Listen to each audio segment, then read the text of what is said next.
नमस्कार दोस्तों। तो कैसे हैं आप लोग। दोस्तों जरा सोचो, एक मानसिक तौर पर बीमार आदमी को झूठे केस में जेल भेज दिया जाए। दोस्तों कुछ ऐसा ही होता है हमारी आज की कहानी में। कहानी की शुरुआत होती है जैना नाम की एक वकील से, जो अपने पिता की बेगुनाही साबित करने के लिए कोर्ट में मुकदमा लड़ रही थी। उसके मुताबिक उसके पिता पर लगे हुए सभी आरोप झूठे थे। इसके बाद कहानी 1997 में गई, जहाँ 6 साल की जैना और उसके पिता माइक एक दुकान के बाहर खड़े होकर एक सेलर मून बैग को देख रहे थे। जैना को वह बैग बहुत ज्यादा पसंद था, इसीलिए उसके पिता ने सैलरी मिलते ही उसे वो बैग दिलाने का वादा किया। पर तभी उन्होंने देखा कि एक पुलिस कमिश्नर अपनी बेटी के लिए वही बैग खरीद रहा था। माइक ने तुरंत ही उसे रोकने की कोशिश की, पर उस पुलिस कमिश्नर ने माइक को पीटकर दुकान से बाहर निकाल दिया। इसके बाद वह दोनों मार खाकर वापस अपने घर आ गए। पर जैना काफी ज्यादा समझदार थी और उसने एक बार भी अपने पिता से बैग न खरीदने की शिकायत नहीं की। माइक की दिमागी हालत ठीक न होने की वजह से जैना अपने पिता का खास ध्यान रखती थी। अगले दिन जब माइक अपनी सैलरी गिन रहा था तो उस पुलिस कमिश्नर की बेटी भी वहां पहुंच गई और वह माइक को एक ऐसी दुकान पर ले जाना चाहती थी जहां वह अपनी बेटी के लिए वह सेलर मून बैग खरीद सके। पर रास्ते में अचानक उस लड़की का पैर बर्फ में फिसल गया और तभी ऊपर से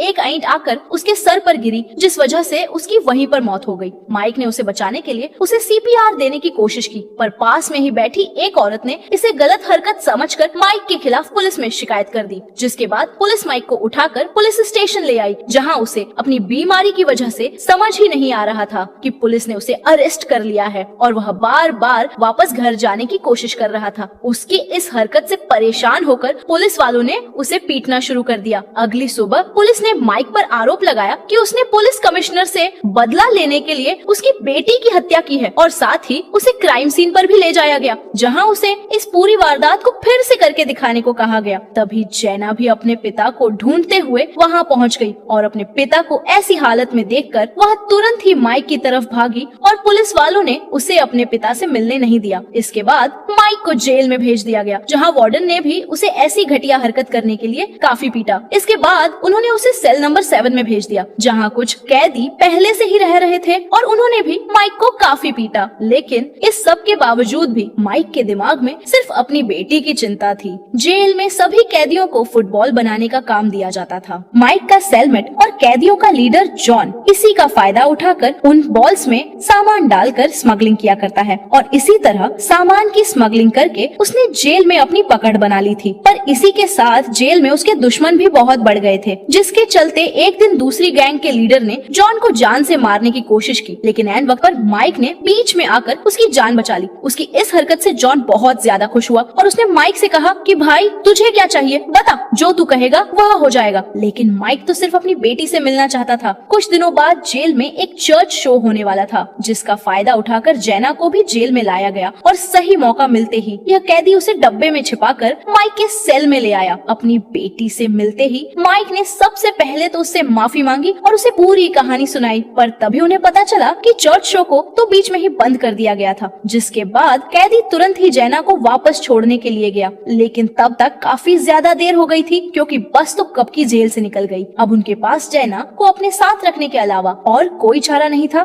धीरे धीरे उसके सेल में सभी कैदी समझ गए कि माइक किसी को नहीं मार सकता, क्योंकि वह खुद अपनी बेटी से बहुत ज्यादा प्यार करता था। उधर एक के बाद एक दिन बीतते चले गए और अब सभी कैदियों को जैना के साथ खेलने कूदने में मजा आने लगा। और तभी एक रात जब वार्डन चर्च शो की फोटोज देख रहा था तो उसे एहसास हुआ कि जैना कभी जेल से बाहर गई ही नहीं। उसने तुरंत ही जेल में तलाशी के ऑर्डर दे दिए और पुलिस ने थोड़ी देर में ही जैना को ढूंढ निकाला, जिसके बाद उस बेचारी को एक अनाथ आश्रम में भेज दिया गया। जैना के जेल में होने की खबर धीरे धीरे पूरी जेल में फैल गई, जिससे गुस्सा होकर एक कैदी ने जेल में आग लगा दी। जैसे ही वार्डन को इस बारे में पता चला तो उसने तुरंत ही सभी कैदियों को मैदान की तरफ भागने का आदेश दिया। वार्डन खुद उस कैदी को वहां से निकालने के लिए गया, पर तभी वह आग ज्यादा बढ़ गई, जिस वजह से वार्डन और वह कैदी अंदर ही फंस गए। जैसे ही माइक को इस बारे में पता चला तो वह अपनी जान की परवाह के बिना वार्डन को बचाने चला गया। होश आने के बाद जब वार्डन वार्डन को पता चला कि माइक ने उसकी जान बचाई थी तो उसे एहसास हुआ कि असल में माइक के साथ धोखा हुआ था और जो इंसान किसी की जान बचाने के लिए खुद की जान दांव पर लगा दे वह कभी किसी बच्ची को मार नहीं सकता। उधर जैना ने वापस स्कूल जाना शुरू कर दिया था और जब उसकी टीचर ने उससे इतने दिन तक स्कूल न आने की वजह पूछी तो जैना ने जवाब में सिर्फ अपने पिता से मिलने की बात कही, जिसके बाद वह टीचर को लेकर जेल पहुंची,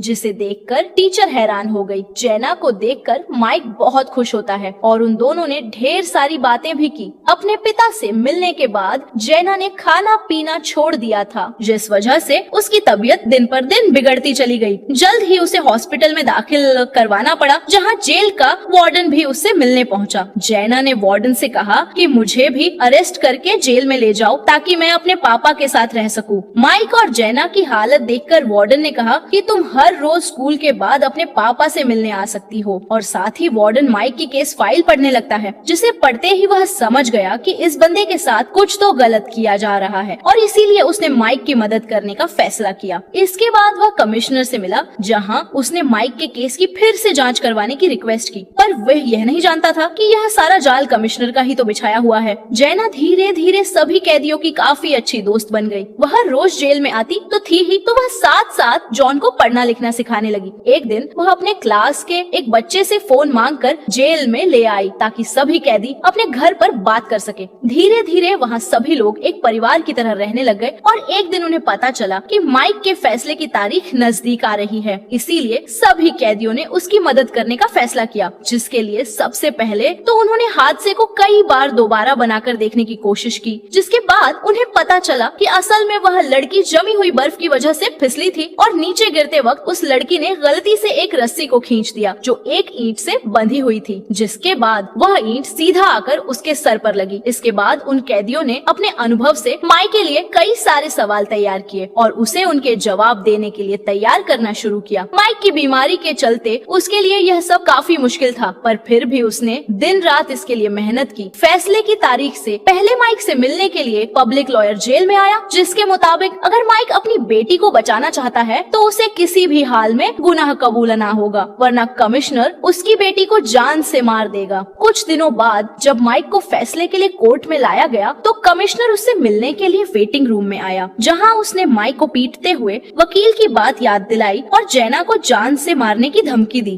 थोड़ी देर बाद जब कोर्ट की कार्यवाही शुरू हुई तो माइक काफी डरा हुआ था, इसीलिए उसने तुरंत ही अपना गुनाह कबूल कर लिया। यह देखकर वार्डन ने जज को माइक की बीमारी के बारे में बताने की कोशिश की, पर कोर्ट ने तो माइक को मौत की सजा सुना दी। माइक की सजा की तारीख 23 दिसंबर रखी गई थी, जो जैना का जन्मदिन भी था। माइक के सभी कैदी दोस्तों को बहुत बुरा लग रहा था, इसीलिए उन्होंने उसे हॉट एयर बलून की मदद से जेल से भगाने का फैसला किया। इसके बाद उन सभी ने दिन रात इस प्लान पर काम करना शुरू कर दिया। साथ ही उन्होंने बाकी कैदियों और जैना की टीचर से भी मदद मांगी, जिसके बाद जेल में एक और प्रोग्राम रखा गया और मौके का फायदा उठाकर जैना और माइक को एक हॉट एयर बैलून में बैठा दिया गया। बैलून के उड़ते ही पुलिस को भी इस बारे में पता चल गया और सभी कैदियों ने मिलकर पुलिस वालों को उन्हें पकड़ने से रोक दिया और तभी उस हॉट एयर बैलून की रस्सी एक तार में जाकर फंस गई, जिसके बाद वह बैलून आगे नहीं जा सकता था। अब उनका प्लान तो नाकामयाब हो ही गया था, पर इस मौके का फायदा उठाकर माइक ने आखिरी बार अपनी बेटी के साथ सूरज को डूबते हुए देखा। 23 दिसंबर की तारीख आ चुकी थी और अपनी सजा से पहले ही माइक ने अपने सभी कैदी दोस्तों के साथ जैना का जन्मदिन मनाया। सभी कैदियों ने मिलकर उसके लिए केक बनाया था और साथ ही सभी अलग अलग तोहफे भी लेकर आए थे और आखिरकार माइक ने अपने वादे के मुताबिक उसे सेलर मून बैग तोहफे में दिया। सभी लोग जानते थे कि माइक को थोड़ी ही देर में फांसी दी जानी थी, इसीलिए उनमें से कोई भी अपने आंसू नहीं रोक पा रहा था, पर फिर भी उनमें से किसी ने भी जैना को यह बात नहीं बताई।